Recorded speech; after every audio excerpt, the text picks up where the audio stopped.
there sometime before noon or right around noon.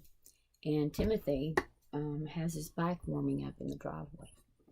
I can remember it. He's going to go see Dana in Commerce.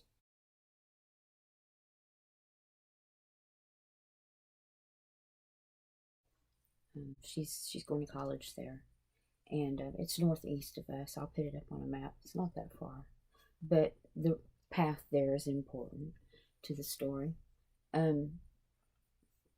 So I said, so hey, are you going to come back for dinner? I'm staying for the dinner.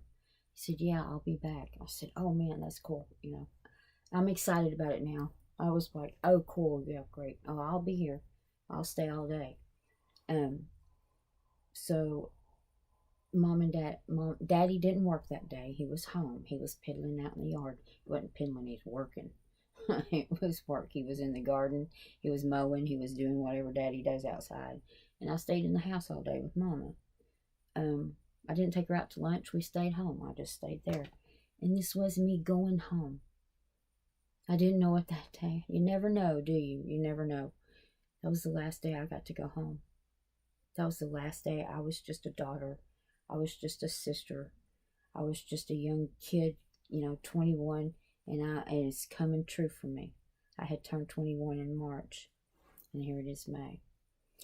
And I was excited that the four of us were going to sit down to dinner at the table, the same table that I grew up at. Daddy's left-handed, and I sat right next to him, and it was like, And that's where Mama always put the entree. That's funny. I missed that. Oh God, I'm glad I thought of that. See, thank you. You've let me go back, and there's a lot of good. Boy, there's some painful stuff, but this is good too. So, Mama and I had talked about that very thing. How well Timothy's doing. He's right behind me. He's really gotten himself together. He's going to their church more than he was the other church, Church on the Rock. That's where Charles was going, and they were sharing a ride together because it was in Rockwall for a while. He had gotten away from that. He was going to Agape, and he's dating Dana, beautiful, talented girl. And she's wonderful. She really is. She's beautiful on the inside. She's very talented. She can sing, dance, act, all of it, whatever. She can do any of it. And she loved the Lord, and her daddy was a preacher. So he had it going on. He was going to ATI, studying to be a mechanic and diagnostic to the computer chips and all of that good stuff. That was brand new then. It was in everything. And that was the way of diagnosing any problems with a vehicle from then on.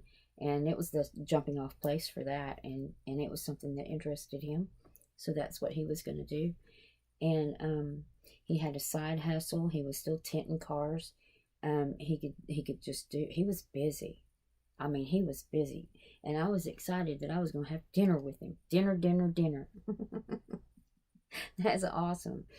Because he'll have something to do tonight and he'll be gone. So he was never around the house. He was always gone. He was always busy.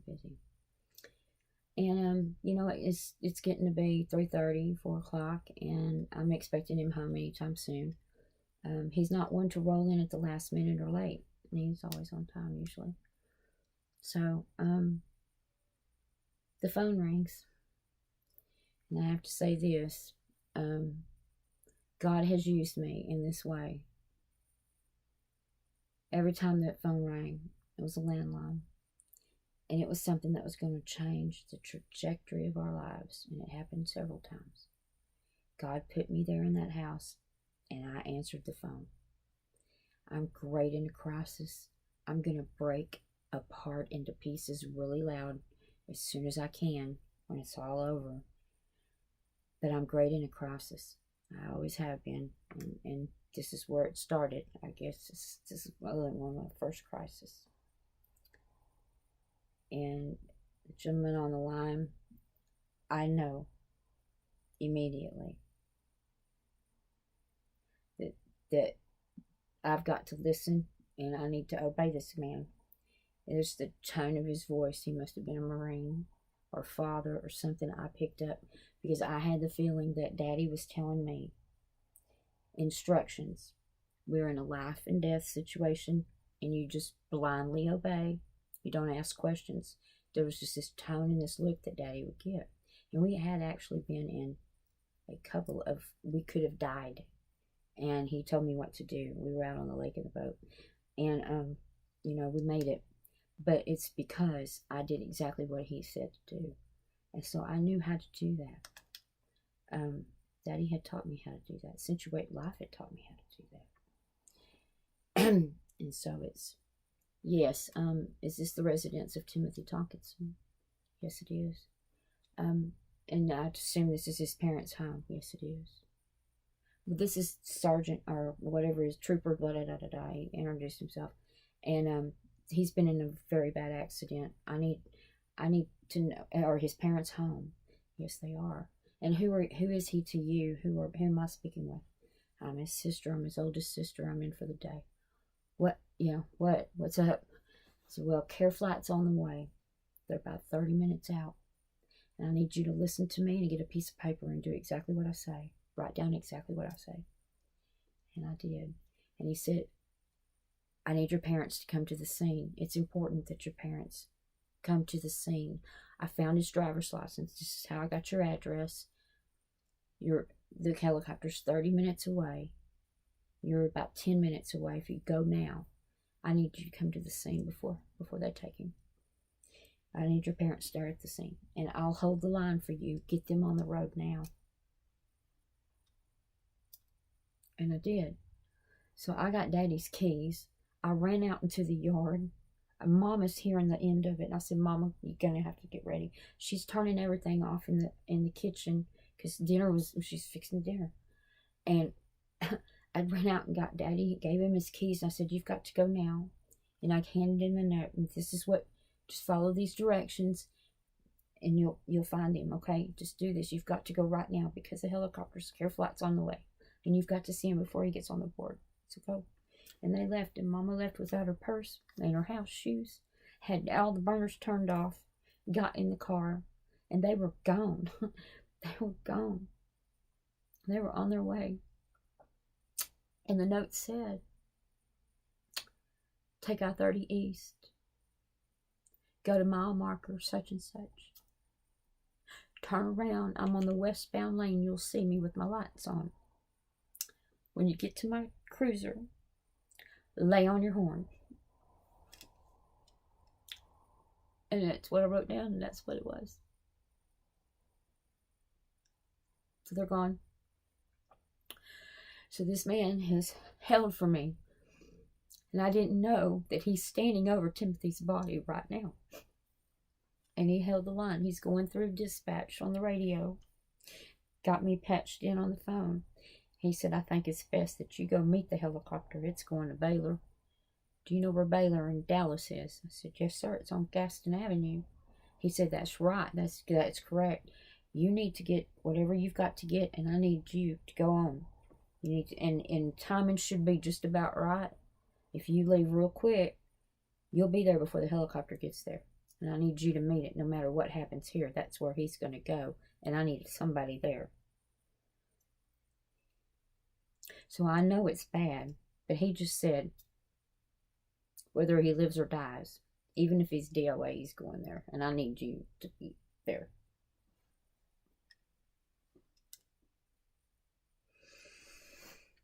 So, that's exactly what I do. I am 21 years old. I have never been to this hospital.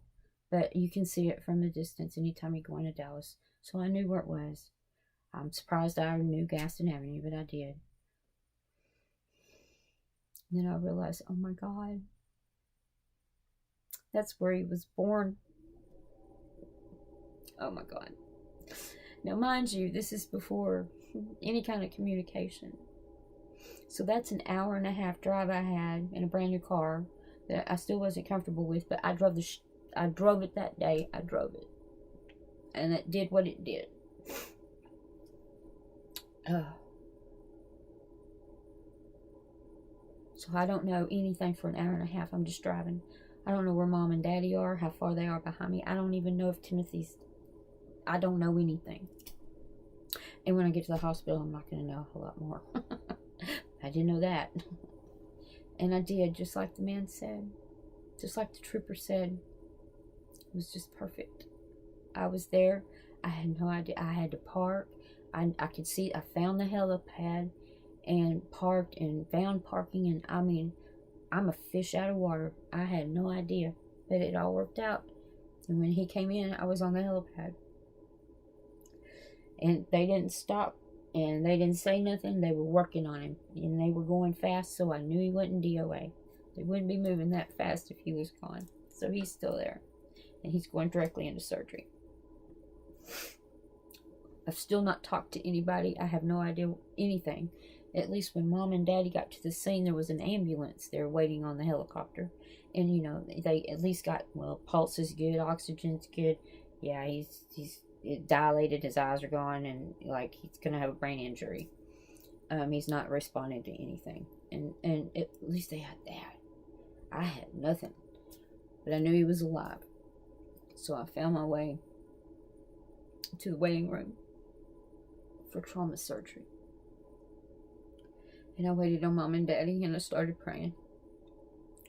And it was forever. It was forever for them to show up. But I went alone, and all three of us sat there in silence and just prayed. And just prayed. And it was sometime before dawn. Mind you, the accident happened yesterday at 4 o'clock in the afternoon. And it's sometime before dawn now. All night. That's a long night too, man. It's a forever long night. Before the surgeons came out to talk to us. His hand was damaged really bad. I think Daddy was really concerned about his orthopedic stuff, and Mama was, you know, okay, what, you know, anything else. And Mama was upset because he had exploratory surgery. Mama's had it. She knows what it means, and she's got scars, so she's like, oh, okay, you know, they've gotten better at it, but it's a nasty one.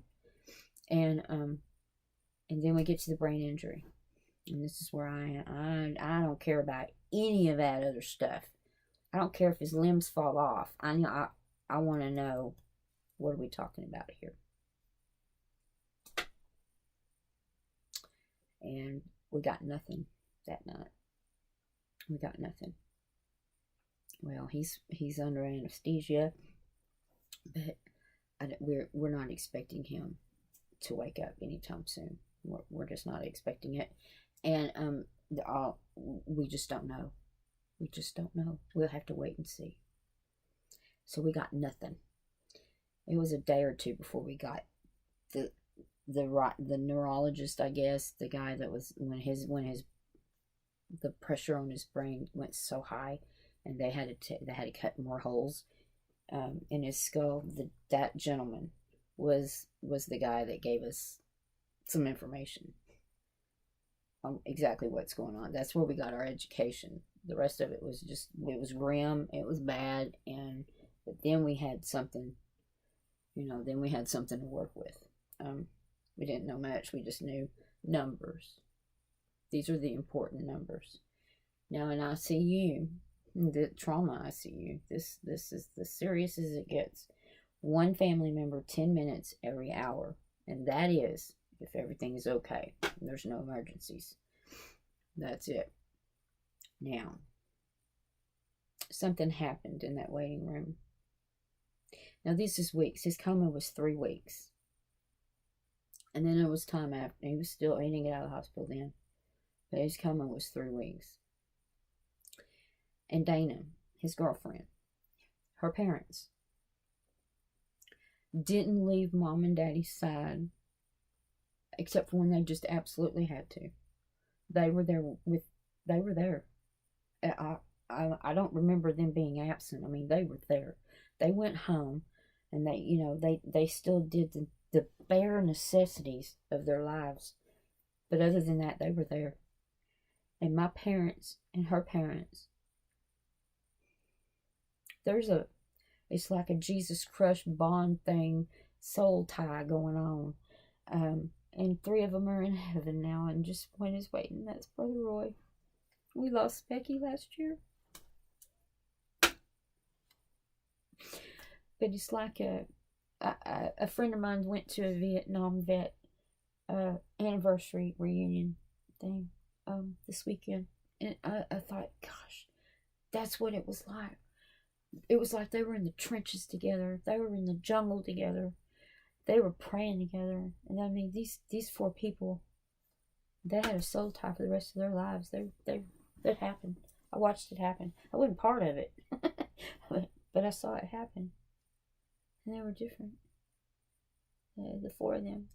Mama had a Jesus crush on Roy and Becky.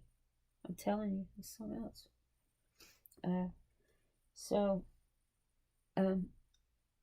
Day one turns into day two, and then there's day three. Now, not only are you in the same clothes, you haven't brushed your teeth, same underwear. Deodorant gave out yesterday, and I've drank so much coffee, I swear it's leaking out of my skin. I'm oily. So we've hunkered down, and we've settled in, and we know where all the stuff we need is. The bathroom, the coffee, the phone, how to use the phone, how to get out and make calls and call people and inform people, and people are calling us, and churches are notified, and prayer services are being arranged, and they're taped, and the tapes are sent in to us. I mean, it's a machine that you're in, and we were in the machine. But something's got to give, and it was me. I became a runner. Somebody had to, because it's a 2-hour drive one way to go home, and we've got a dog now. Somebody took care of him, but it's time to make more permanent arrangements, because we don't know how long we're going to hunker down. So I became a runner. Now I've got a brand new car, and I was dating someone. I had a boyfriend, and I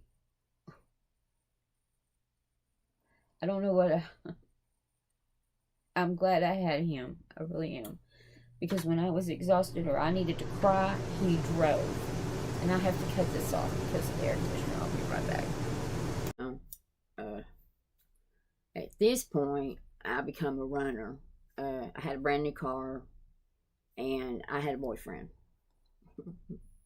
And luckily, he would drive.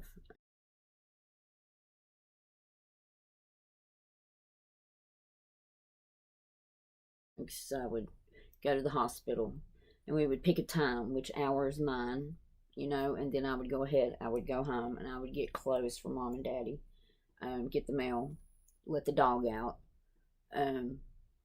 that sort of thing. And I would go check in to work, but I was there as much as I could possibly be.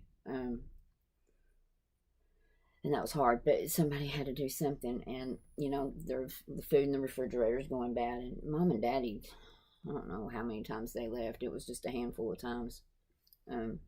After he came up, they went home. And oh gosh, that was something else. So I need to tell you about what caused the incident and about the incident. So you know that it was a motorcycle, and you know that he didn't have a helmet on. But honestly, I'm not sure what the helmet would have done because of the situation. I don't know that the helmet would have helped at all, because he still would have, it was like shaken baby syndrome is basically, because this is what happened. So Timothy leaves Commerce and his visit with Dana. And it doesn't matter what happened. I never asked. I don't think anybody ever asked or ever said, because we all just agreed it doesn't matter. We are still here, and it doesn't matter. And whatever it is, it damn sure isn't Dana's fault. It's no one's fault. Timothy throttled up for whatever reason. And I know, but he throttled up. And in the process of running his bike far past his skill level, and past the ability of the bike with those tires in that street. And I rode motorcycles. I was an enthusiast, even after this, because it wasn't the bike's fault. And I had gone at this fast, but I did it on a track, and I did it in full body armor, Joe Rocket, kidney pads, the whole thing. And I was very comfortable with my skill level. And I wasn't 19. I was grown, very grown. I knew I couldn't have children. It's not a risk that I would have ever taken with children. Yeah, no way. But it was a calculated risk. Scott's big bike. I rode it out to Daddy's one day, and I said, "Daddy, hop on." And we rode to Dairy Queen and shared a blizzard. And we rode back, and Daddy rode bitch, and was proud to do it. And it was all I could do because the bike was big enough. Him mounting, no, that was all I could do because I'm a one-leg lane. I'm 5'3". I couldn't flat foot that bike. But anyway, I can ride. I can ride better than Timothy ever could because he took too many chances and he was only 19. He didn't have the life experience and the years of experience. He just didn't have. He was 19. So he passes an ambulance. That is lights and sirens and headed to the ER with patient on board. Okay, they really, every agency frowns on that. Let's just say they frown on it. The judges, the court, they really frown on that. It's a taboo and a no-no. And you certainly don't do it when they're doing 85 and you pass them like they're sitting still. So they get on the radio, they get to dispatch. You've got Hunt County deputies in Hunt County. He's on I-30 flying.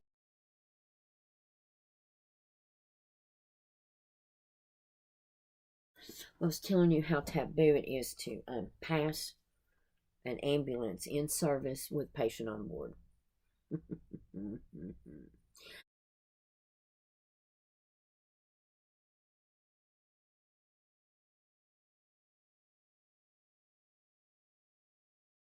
And he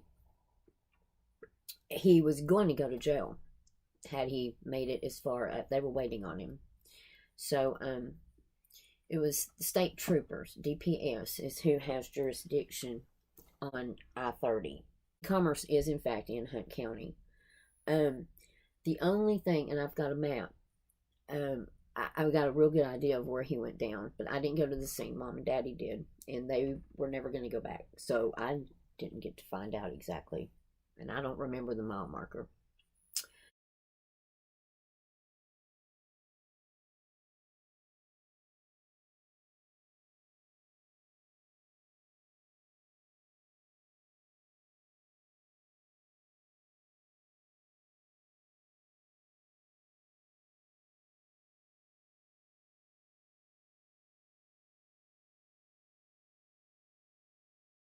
I mean, it's down to, there's one corner, and the gentleman, or the trooper that's got him on radar, and was behind him, and he wasn't trying to catch him. There was no way he could possibly catch him.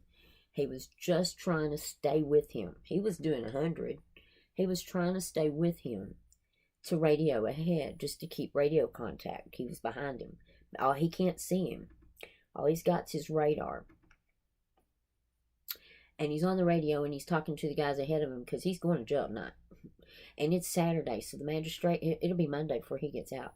And maybe he'll never do this again. They're going to make an example out of him. And it's not a roadblock. They're just sitting there waiting on him. And he's going to get a wave, you know. So he's sitting there. He's just trying to maintain. And he goes down. He drops down. He drops down to 100. And he's right at 100 when it goes to 0. And the trooper said, "I've never seen that before." I don't think that's a glitch. I think he's left the road. Oh my God. And so he starts counting, and he maintains the same speed.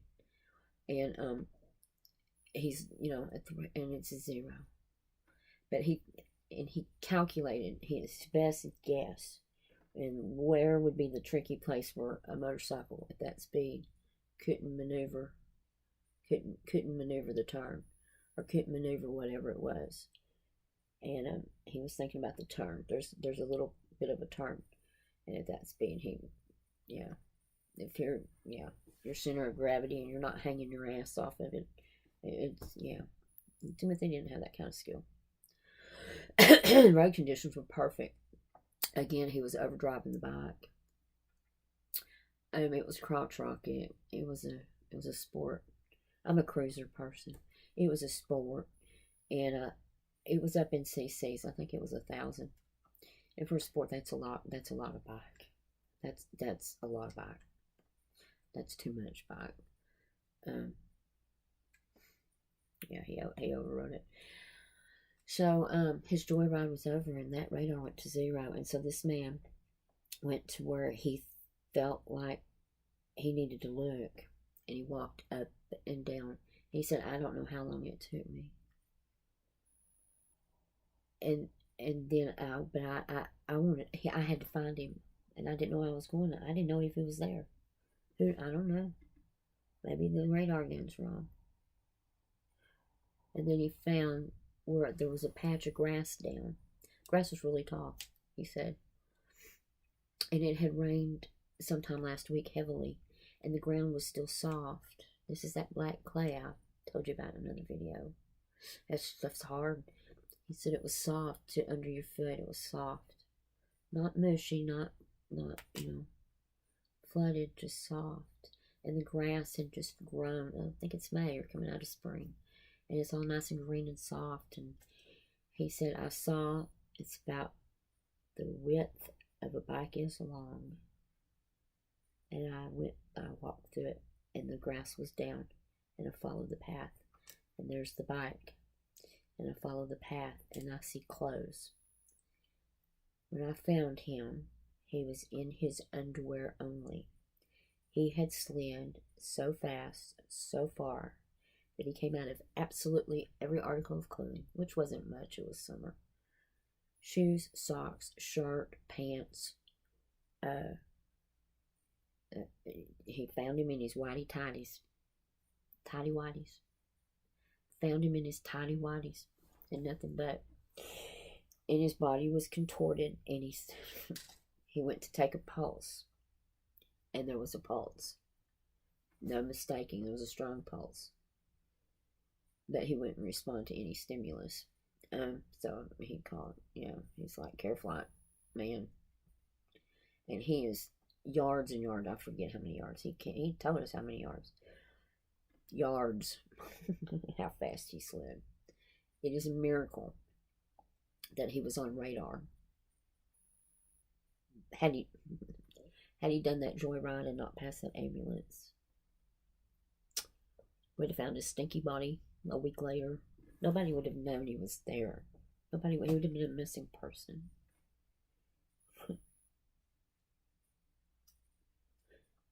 So he knew where to look, and that's why it was so profound to the trooper. His first day off, not with his family. He drove to Baylor to find us. He wrote that citation too. He wrote it. He said, I'm sure the judge will throw it out. There's your court date. Yeah, he's getting that citation. He earned it. But that was his job, and that was his oath, and I respected him for it. I would have too. I'd have written it too. So that's the deal. He has he's like, he's not gonna make it. That he didn't get in front of the bike. The bike would have killed him. The bike went its own way, and he went another way.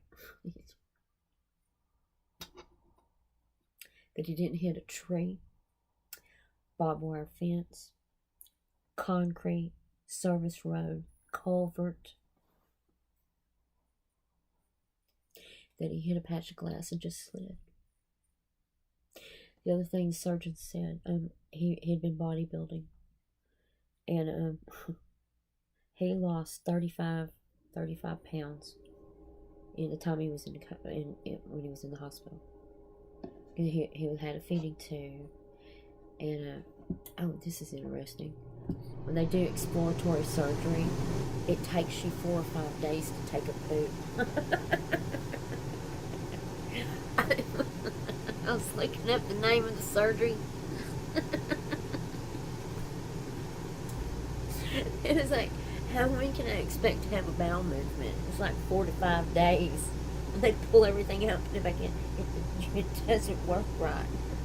You gotta prime it. Also, the fatality rate is like 15%.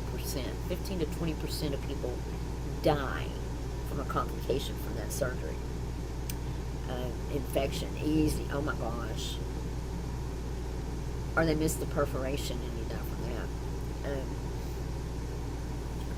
It's exploratory. It's only used when there's no other diagnostic tool available and it's an emergency. Well, he was on the table anyway. He's got to bleed. They can tell by the blood pressure dropping. Can't get him off the table because he is undergoing other surgery. So we're going in. Come on, boys. We're going in. And they did. Yep. Ain't that something? Well, he didn't eat for weeks. He lost. He was as skinny as he was ever. It's his natural being is to be skinny. He was skinny when he walked out. Skinny bones. But they also, the surgeons all commented on his physique and the sliding and the bumping and all of that. That's what kept all the rest of his bones from breaking. It was all that muscle. Kept his skeleton together. Because that was his injury. He didn't have a lot of road rash. He had a little bit, but not much. I've had more than, girl, I got some road rash. My elbows don't even, I'm scarred so bad, you should see my legs. Yeah, I've been down a time or two.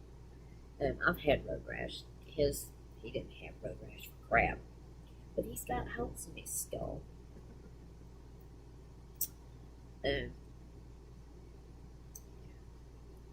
Okay, well, so I have got in the can everything about the accident that day, and I saved this for last. That's what he did. And he's paid for it all of his life, and that's not even, it's nothing. It's the collateral damage of all of us. He's just a messy monster who has left a shit tsunami wake that touches and hurts and harms every person that comes in contact with him.